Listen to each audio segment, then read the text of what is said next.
আসসালামু আলাইকুম। আইসিসির র‍্যাংকিংটা আসলে কিভাবে পরিচালিত হয়? একটা প্রশ্ন কিন্তু চলে আসতে পারে। কারণ রিসেন্ট যে হালনাগাদটা হয়েছে, সেই হালনাগাদে একটা বড়সড় পরিবর্তন দেখা যাচ্ছে। সেই পরিবর্তনটা এরকম যে তিলক ভার্মা তার ক্যারিয়ার র‍্যাংকিংয়ে ৬৯ ধাপ এগিয়ে এই মুহূর্তে ৩ নম্বরে অবস্থান করছেন। অন্যদিকে সঞ্জু স্যামসন মাত্র ১৭ ধাপ এগিয়ে এই মুহূর্তে ২২ নম্বরে অবস্থান করছেন। তিলক ভার্মার অবস্থান নিয়ে আমার কোনো সন্দেহ বা সংশয়ের জায়গা নাই। কিন্তু প্রসঙ্গের জায়গাটা হচ্ছে তিলক ভার্মা যদি ৬৯ ধাপ এগোতে পারেন, সঞ্জু স্যামসন কেন মাত্র ১৭ ধাপ এগোবেন? এই জায়গাটা কিন্তু প্রশ্ন চলে আসে যে এত হিউজ ডিফারেন্সটা কেন? দেখেন আইসিসির র‍্যাংকিংটা হিসেব করা হয় মূলত রেটিং পয়েন্টের ভিত্তিতে এবং সেখানে রেটিং পয়েন্টটা মূলত বাড়ে কমে সেটা ৬টা ফ্যাক্টরের উপর ডিপেন্ড করে ব্যাটসম্যানদের ক্ষেত্রে। যদিও রেটিং পয়েন্টের সিস্টেমটা হচ্ছে 0 to 1000 অর্থাৎ ০ থেকে ১০০০ এর মধ্যে রেটিং পয়েন্টের হিসেবটা রাখা হয় এবং এর মধ্যে যার রেটিং পয়েন্ট যত সেই অনুযায়ী তাদের র‍্যাংকিংটা হিসেব করা হয়। এখন এই রেটিং পয়েন্টের মধ্যে সর্বপ্রথম যে বিষয়টা দেখা হয় একজন ব্যাটসম্যানের ক্ষেত্রে সেটা হচ্ছে ওই ব্যাটসম্যান কত রান করেছেন, কত রান করেছেন। এখন ডেফিনেটলি তিলক ভার্মা লাস্ট সিরিজে ২টা সেঞ্চুরি করেছেন।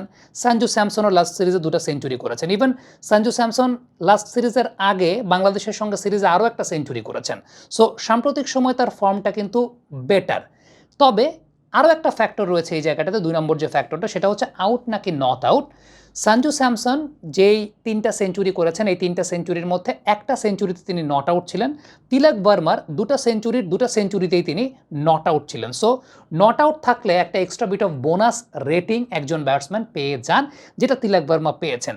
তারপরও এক্সট্রা বোনাস রেটিং পেয়েছেন, তারপরও ফ্যাক্টরটা হচ্ছে এত কি ডিফারেন্স হতে পারে? মানে ৬৯ ধাপ আর মাত্র ১৭ ধাপ, এই জায়গাটা একটা প্রশ্ন তো অবশ্যই আছে। সো ২টা ফ্যাক্টরের কথা আমরা বললাম। একটা হচ্ছে কত রান করেছেন, আরেকটা হচ্ছে আউট হয়েছেন নাকি নট আউট ছিলেন, সেই ফ্যাক্টরের উপর ডিপেন্ড করে বোনাস পয়েন্টটা পাচ্ছেন। ৩ নম্বর যে পয়েন্টটা সেটা হচ্ছে অপোনেন্ট টিমের কম্বাইন্ড বোলিং রেটিংটা কেমন? এখন সাম্প্রতিক সময়ে সঞ্জু স্যামসন এবং তিলক ভার্মা দুজনেই কিন্তু সিমিলার বোলিং অ্যাটাককেই ফেস করেছেন। সো এই জায়গাটায় দুজনের ক্ষেত্রে পার্থক্যের জায়গাটা খুব বেশি থাকবে না বা থাকবেই না আসলে। কারণ দুজনেই সিমিলার বোলিং অ্যাটাককে ফেস করেছেন। সো অপোনেন্ট টিমের বোলিং রেটিং এটা একটা খুব গুরুত্বপূর্ণ ফ্যাক্টর যেকোনো ব্যাটসম্যানের র‍্যাংকিং হিসাব করার ক্ষেত্রে।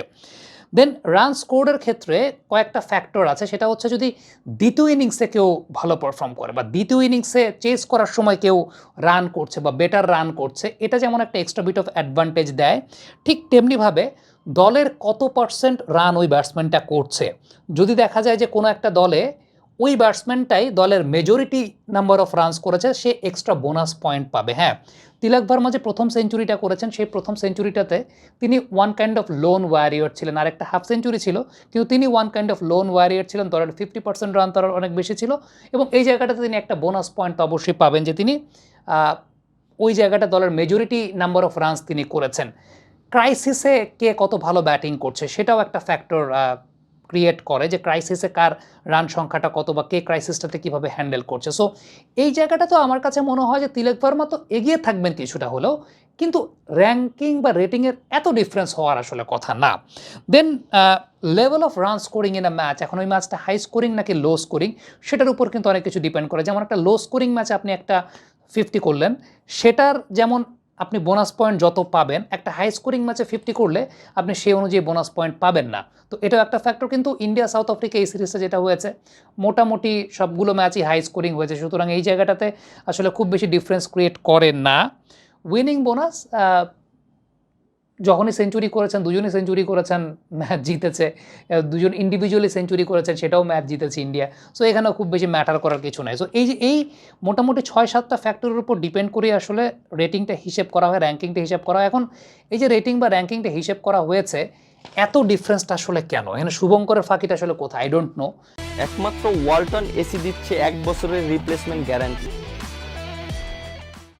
আমি যতটুকু জানি আইসিসির রুলস অ্যান্ড রেগুলেশনস অনুযায়ী যে এই ফ্যাক্টরগুলোর উপর বেস করে আপনার হিসাবটা করা হয়। তো এই জায়গাটা এত ডিফারেন্স কেন থাকবে? হ্যাঁ, সঞ্জু স্যামসনের প্রিভিয়াস টি-20 স্ট্যাটিস্টিক্স সেটা একটা কনসার্নের জায়গা হতে পারে যে প্রিভিয়াস আগে তার স্ট্যাটিস্টিক্স এরকম পোর ছিল যে তার রেটিং পয়েন্টটা খুব বেশি ছিল না বা রেটিং পয়েন্টটা খুব বেশি তার ভালো ছিল না। সেটা একটা ব্যাপার হতে পারে যে সেটার সঙ্গে কোলাপ করে এখন এই মুহূর্তে কিন্তু তিলক ভার্মা ৬৯ ধাপে গিয়েছেন, সেটাও একটা প্রসঙ্গের জায়গা।